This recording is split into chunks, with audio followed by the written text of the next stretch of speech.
નમસ્કાર, ગુજરાત સમાચાર ટેલિવિઝન દ્વારા પ્રસ્તુત ન્યૂઝ બુલેટિનમાં આપનું સ્વાગત છે। સૌપ્રથમ નજર કરીએ આજના મુખ્ય સમાચાર પર। પાકિસ્તાન પર હુમલો કરતા પહેલા અમેરિકા 10 વખત વિચારે તેમ જણાવતા પાકિસ્તાનની આર્મી ચીફ જનરલ કયાની। જમીન ગોટાળાના આરોપી યેદિયુરપ્પાને હોસ્પિટલમાંથી મુક્ત કરાતા ફરી ગયા જેલમાં। અને શહેરમાં વકરેલા ડેન્ગ્યુ રોગને લઈને વિપક્ષે પુતળા દહન સાથે તંત્રની પૂર્વ ઝોન કચેરીએ કર્યા દેખાવ। સમાચાર વિગતવાર।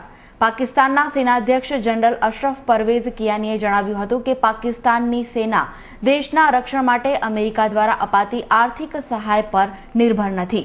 આજે તેમણે રાવલપિંડી સ્થિત આર્મી હેડક્વાર્ટર ખાતે સંસદની સ્થાયી સમિતિ વખતે કહ્યું હતું કે પાકિસ્તાન અને અમેરિકા વચ્ચેના સંબંધોમાં તણાવના કારણે જો અમેરિકા પાકિસ્તાનને સહાયતા આપવાનું બંધ કરી દે તો સેના પર તેની કોઈ અસર નહીં પડે।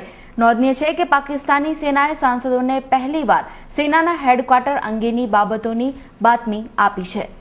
જમીન ગોટાળામાં આરોપી કર્ણાટકના પૂર્વ મુખ્યપ્રધાન BS યેદિયુરપ્પાએ હોસ્પિટલના ચક્કરો લગાવ્યા બાદ આજે ફરી પાછા જેલમાં પહોંચી ગયા છે। જેલમાં તેમનો મેડિકલ તપાસ કરવામાં આવ્યો હતો કારણ કે તે પહેલા તેમણે છાતીમાં દુખાવાની ફરિયાદ કરી હતી। ત્યારબાદ તેમણે વચગાળાની જામીન અરજી 20 ઓક્ટોબર સુધી સ્થગિત થયા બાદ તેઓ જેલ પરત ફરવાનો ઇનકાર કર્યો હતો। આખરે તેમને બેંગલુરુની સેન્ટ્રલ જેલમાં લઈ જવામાં આવ્યા હતા। Excellent feel, great fall, ideal finish, fine suitings from Digjam. It's who you are. અનેક મોટા રાજ્યોએ શિક્ષા અધિકારીની જોગવાઈઓનું જાહેરનામું બહાર નથી પાડ્યું, જેના પર કેન્દ્ર સરકારના માનવ સંસાધન વિકાસ પ્રધાન કપિલ સિબ્બલે આ અંગે ચિંતા પ્રગટ કરી હતી। ઉલ્લેખનીય છે કે શિક્ષણ અંગેના કાયદાઓ ઘડવામાં આવે છે પરંતુ તેનો અમલ ન થતાં તે એક ઐતિહાસિક નિષ્ફળતા બની જાય છે। જ્યારે 20 રાજ્યમાં ગયા વર્ષે રાઇટ ટુ એજ્યુકેશનના નિયમોને નોટિફાય કર્યા છે, જેમાં ગુજરાતે પણ હજુ સુધી તેને લાગુ કર્યા નથી। આ અંગે રાઇટ ટુ એજ્યુકેશન પ્રચાર માટે 11 નવેમ્બરે રાષ્ટ્રવ્યાપી પ્રચાર અભિયાન હાથ ધરવામાં આવશે। અમદાવાદ શહેરમાં વકરેલા ડેન્ગ્યુને લઈને વિપક્ષ દ્વારા પૂર્વ ઝોન કચેરીએ દેખાવ કરવામાં આવ્યા હતા। સૂત્રોચ્ચાર અને બેનરો સાથે દેખાવકારોએ રાજ્ય સરકાર સામે વિરોધ દર્શાવ્યો હતો કે પૂર્વ ઝોનના વોર્ડમાં ડેન્ગ્યુ, ફાલ્સીફારમ, મેલેરિયા, કમળો, ટાઇફોઇડ અને તાવના જુદી જુદી હોસ્પિટલોમાં 1500થી વધુ કેસો છે, છતાં તંત્ર દ્વારા પ્રજાકીય કોઈ કામગીરી કરવામાં આવતી નથી। આ બાબતે દેખાવ કરતી મહિલાઓએ તંત્ર સામે છાજિયા પણ લીધા હતા। આ સાથે પક્ષના આગેવાનોએ રોષ ઠાલવ્યો હતો કે ગંદા પાણી તથા ગંદકીના કારણે ફેલાયેલા આ રોગચાળાને રોકવા હજુ સુધી કોઈ સચોટ પગલાં લેવાયા નથી। આ સાથે તેઓએ રાજ્ય સરકારના પુતળાનું દહન પણ કર્યું હતું। વિપક્ષના આગેવાનો આ અંગે આવેદનપત્ર આપવા જતા પોલીસ દ્વારા તેઓ પર રોક લગાવવામાં આવી હતી, તેમજ ડેપ્યુટી મ્યુનિસિપલ કમિશનરે જાતે નીચે આવી તેઓની રજૂઆત સાંભળી આવેદનપત્ર સ્વીકાર્યું હતું। વારંવાર રજૂઆત કરી છે, એ રજૂઆત કરવા છતાં મ્યુનિસિપલ કોર્પોરેશનનું તંત્ર જાગ્યું નથી। આજે અમે એમને આવેદનપત્ર આપ્યું છે। 17,793 જેટલા લોકો આ 3 મહિનામાં આવા ગંભીર રોગોનો શિકાર બન્યા છે અને 79 જેટલા નાગરિકોના મોત થયા છે। મોતનું રાત જ કરનારા ભારતીય જનતા પક્ષના શાસનને હવે શાસન પરથી દૂર થાઓ। The essence of luxury, the shades of supremacy, fine suitings from Digjam. It's who you are. શહેરને સુવ્યવસ્થિત બનાવવા તથા ટ્રાફિક સમસ્યા નિવારવા તંત્ર દ્વારા શહેરના રસ્તા પહોળા કરવામાં આવી રહ્યા છે, જેને લઈને જિલ્લા શિક્ષણ અધિકારીની કચેરીએ બહાર વધારાના કાયદેસર બાંધકામની તોડફોડ કરવામાં આવી હતી। ડીઓ ઓફિસ પાસેનો લો ગાર્ડનથી પાલડી તરફનો રોડ ટીપી સ્કીમમાં આવતો હોવાથી આ રોડ મોટો કરવામાં આવશે। પરિણામે તંત્ર દ્વારા ડીઓ ઓફિસને નોટિસ આપવામાં આવી હતી, જેથી તેઓએ પોતાની જવાબદારી સમજી બાંધકામ જાતે તોડી નાખે, પરંતુ તેઓ દ્વારા આ બાંધકામ દૂર ન કરવામાં આવતા તંત્ર દ્વારા આજે તેના પર બુલડોઝર ફેરવી તોડી પાડવામાં આવ્યું હતું। કૌભાંડ આચરનાર ઇન્વેસ્ટમેન્ટ કંપનીઓની તપાસ સીબીઆઈને સોંપવાની માંગ સાથે અમદાવાદ સંકલન સમિતિ દ્વારા 4 દિવસીય ઉપવાસ આંદોલન કરવામાં આવ્યું છે। આંદોલનકારીઓએ સૂત્રોચ્ચાર અને બેનરો દ્વારા જણાવ્યું હતું કે કેટલીક નામી અનામી રજિસ્ટર્ડ કંપનીઓના સંચાલકો ગ્રાહકોનો વિશ્વાસ કેળવીને કરોડો રૂપિયા ઉઘરાવીને ચીટિંગ કરી ગરીબ પ્રજાને લૂંટી રહી છે, તેમજ આવા સંચાલકો વિદેશ ભાગી જાય છે। આમ છતાં રાજ્ય સરકાર તથા પોલીસ તંત્ર દ્વારા તેઓ સામે કોઈ કાર્યવાહી કરવામાં આવતી નથી। આ આંદોલન આંદોલનકારીઓએ આવી ઇન્વેસ્ટમેન્ટ કંપનીઓની સીબીઆઈ તપાસ સાથે યોગ્ય કાર્યવાહી કરવામાં ન આવે તો ઉગ્ર આંદોલનની ચીમકી ઉચ્ચારી હતી। આ તપાસ સીબીઆઈને સોંપવામાં આવે તો આ ગરીબોના પૈસા પાછા આવે, તેમજ આ ગરીબોની જે પૈસા લૂંટાઈ ગયા છે તેમની મિલકતો આ ઇન્વેસ્ટમેન્ટો પાસે છે, જે 60 લાખની ગાડીઓ ફેરવે છે, મર્ચુડીસો ફેરવે છે, તેમની હજારો લાખો રૂપિયા કરોડો રૂપિયાની જમીનો છે, બંગલાઓ છે અને એક ઘરમાં 10 ગાડીઓ છે। આમની તાત્કાલિક સરકાર તપાસ કરે, પોલીસ ખાતાવાળા આ ગુંડાઓથી ભાઈઓથી બીવે નહીં અને આમની તપાસ કરવામાં ગરીબ પ્રજાને સાથ સહકાર આપે। અને કાલ જ તે વીએસની અંદર ફરીદાબેન અરબ કરીને આવ્યા છે, જેમણે તેમના ઇન્વેસ્ટમેન્ટ 2 લાખ રૂપિયા હતા અને તેમણે સુસાઇડ કરવાની કોશિશ કરી, પણ ભગવાનની દયાથી આ બચી ગયા છે। પણ આવી રીતે ક્યાં સુધી ચાલુ રાખશે? તો અમારી સરકારને એક જ તે જાણ છે કે તે અમને સપોર્ટ કરે અને અમારા જે ડૂબેલા નાણાંઓ છે, આ ગરીબ જનતા જે લૂંટાઈ ગઈ છે એમને મદદ કરે અને જે લોકોને પકડ્યા છે, ઇમ્તિયાઝ સૈયદ છે, શ્રદ્ધા સબુરી, હરેશ પંચાલ છે, આ લોકોને પકડીને અંદર તો કર્યા છે, પણ આજ સુધી એમની મિલકતોને જપ્ત કરીને એને હરાજી કરો અને ગરીબોને પૈસા પાછા અપાવો। તેમ છતાં એક મેન વ્યક્તિ જે છે શમ્સ કંપનીના અશરફ ખાન પઠાણ, જે આજે દુબઈ ભાગી ગયા છે, અભય ગાંધી જે કરોડોનું કૌભાંડ કરીને ભાગી ગયા છે અને છૂટા ફરી રહ્યા છે, ગરીબોને લૂંટીને આજે વિદેશની અંદર મોજશોખ મનાવે છે, તે એમને પરત લાવે અને સરકાર દ્વારા અમારે મદદ કરે અને આ ગરીબ જનતાઓની ધ્યાનમાં લઈને એમની ફરિયાદો લે અને અમને મદદ કરે। આઈપીએસ અધિકારી સંજીવ ભટ્ટ ફરી મુશ્કેલીમાં મુકાય તેવી શક્યતા તેજ બની છે।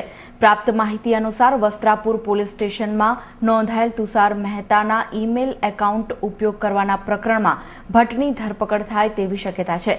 ખાસ તો સંજીવ ભટ્ટ સામે હજુ પણ એવા કેટલાક જૂના પેન્ડિંગ કેસો પડ્યા છે અને તેની પોલીસ બેડામાં હાલ તેમની ધરપકડની ચર્ચા ચાલી રહી છે। The essence of luxury, the shades of supremacy. Fine suitings from Dick Jam. It's who you are. પગાર વધારા મુદ્દે રાજ્ય સરકાર સામે ઉપવાસ આંદોલન પર ઉતરેલા જીઆઈએસએફના જવાનો પૈકી વધુ 8 જવાનોની તબિયત લથડતા હોસ્પિટલ ખાતે ખસેડવામાં આવ્યા હતા। રાજ્ય સરકારના મહત્વના એકમોમાં સુરક્ષાની ફરજ નિભાવતા ગુજરાત ઇન્ડસ્ટ્રીયલ સિક્યુરિટી ફોર્સના જવાનો નજીવા પગાર તથા પોતાની માંગણીઓને લઈને છેલ્લા 8 દિવસથી ગાંધીનગર ખાતે ઉપવાસ આંદોલન પર છે। આમ છતાં રાજ્ય સરકાર દ્વારા તેઓને મૌખિક બાંયધરી આપવા સિવાયના કોઈ પગલાં લેવામાં આવ્યા નથી। તો રાજ્ય સરકારની આ ઉદાસીન નીતિ સામે જીઆઈએસએફના જવાનો પણ આંદોલન યથાવત રાખવા મક્કમ છે। શહેરમાં સામાન્ય રેશન કાર્ડ ધારકોની ફરિયાદ ઉઠી છે કે છેલ્લા 1.5 વર્ષથી રેશન કાર્ડની કામગીરી ખોરવાઈ છે, જેમાં 5 વર્ષના સ્થાને 11 વર્ષે મળેલા નવા રેશન કાર્ડ બિલકુલ ટકાઉ નથી। સામાન્ય રીતે રેશન કાર્ડ ગરીબી રેખા હેઠળ જીવતા નાગરિકોને આપવામાં આવે છે। આ કાર્ડ ધારકોના જણાવ્યા અનુસાર નવા નિયમ મુજબ સરકારે તેઓની મુશ્કેલીમાં વધારો કર્યો છે, કારણ કે નવા નિયમ અનુસાર કાર્ડ ધારકે પહેલા પહોંચ મેળવવા સાયબર કાફેમાં જવું, ત્યારબાદ રેશનિંગની દુકાને જવાનું હોય છે। તેમાં પણ રેશનિંગની દુકાન અને સાયબર કાફે અલગ અલગ વિસ્તારમાં હોવાથી 40 થી 50 રૂપિયા ભાડું ખર્ચાઈ જાય છે, જેથી વિશેષ પરિવારના મોભીનો જ તેમાં અંગૂઠો હોવાથી તેણે લાભાર્થે મળતું અનાજ, કેરોસીન લેવા જવું પડે છે। પરિવારમાંથી તેમના પત્ની કે બાળકો તે કામ કરી શકતા નથી, માટે કાર્ડ ધારકોની મૂંઝવણ વધી છે।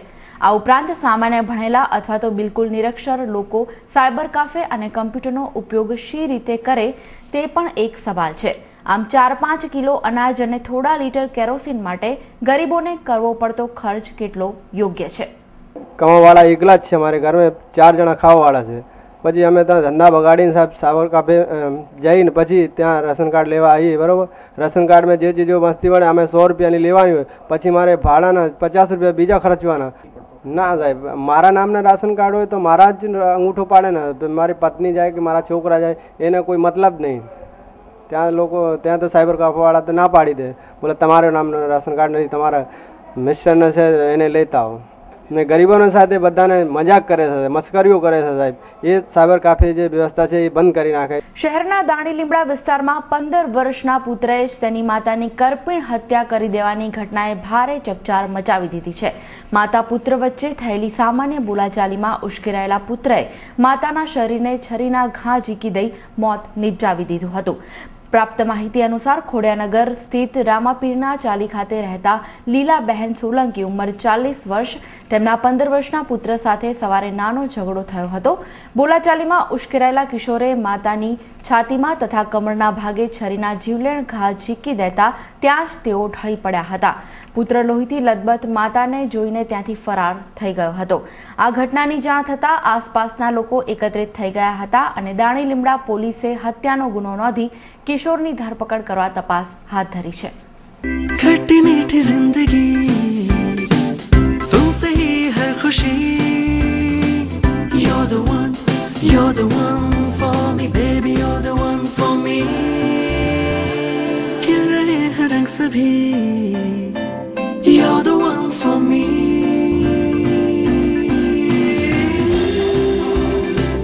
You're the one Amul ice cream bars खट्टी मीठी जिंदगी का हर फ्लेवर વૈશ્વિક અસર યથાવત હોવા છતાં આજે શેર બજારમાં તેજી જોવા મળી હતી. ખાસ કરીને રિયલ્ટી અને ઓટો શેરોમાં થયેલી ધૂમ લેવાલીના પગલે આજે સેન્સેક્સ 323 પોઈન્ટથી વધુ ઉછળ્યો હતો અને સેન્સેક્સ 17,000થી વધુ મનોવૈજ્ઞાનિક સપાટીનું પુનઃ મેળવી લીધી હતી, જ્યારે નિફ્ટી 98 પોઈન્ટના ઉછાળા સાથે 5,136 ઉપર ટ્રેડ કર્યો હતો. આજે દિવસભરના કારોબાર દરમિયાન 1.30 લાખ કરોડથી વધુનું વોલ્યુમ જોવા મળ્યું હતું. તો આજે શેર બજારમાં તેજી જોવા મળી હતી. આજે સેન્સેક્સ 16,883 પર ખુલ્યો હતો. દિવસભરની ખરીદારીના પગલે સેન્સેક્સ ઊંચો રહ્યો હતો. દિવસ દરમિયાન સેન્સેક્સ 16,874 થી 17,106 વચ્ચે રહ્યો હતો. દિવસના અંતે સેન્સેક્સ 337 પોઈન્ટ વધીને 17,085 પર બંધ રહ્યો હતો, જ્યારે નિફ્ટી 101 પોઈન્ટ વધીને 5,139 પર બંધ રહ્યો હતો. અને હવે જોઈએ આજના હવામાન સમાચાર. આજનું અમદાવાદનું મહત્તમ તાપમાન 36 ડિગ્રી સેલ્સિયસ અને લઘુત્તમ તાપમાન 25 ડિગ્રી સેલ્સિયસ રહ્યું હતું, જ્યારે બરોડા મહત્તમ 34 ડિગ્રી, લઘુત્તમ 24 ડિગ્રી, સુરત મહત્તમ 33 ડિગ્રી, લઘુત્તમ 26 ડિગ્રી, રાજકોટ મહત્તમ 36 ડિગ્રી, લઘુત્તમ 24 ડિગ્રી અને ભુજનું મહત્તમ તાપમાન 34 ડિગ્રી સેલ્સિયસ અને લઘુત્તમ તાપમાન 23 ડિગ્રી સેલ્સિયસ રહ્યું હતું. તો આ સાથે જ ગુજરાત સમાચાર ટેલિવિઝન દ્વારા પ્રસ્તુત ન્યૂઝ બુલેટિનમાં આજે બસ આટલું જ. આવતીકાલે ફરી મળીશું આ જ સમયે આ જ ચેનલ પર. તો ત્યાં સુધી મને રજા આપશો. નમસ્કાર.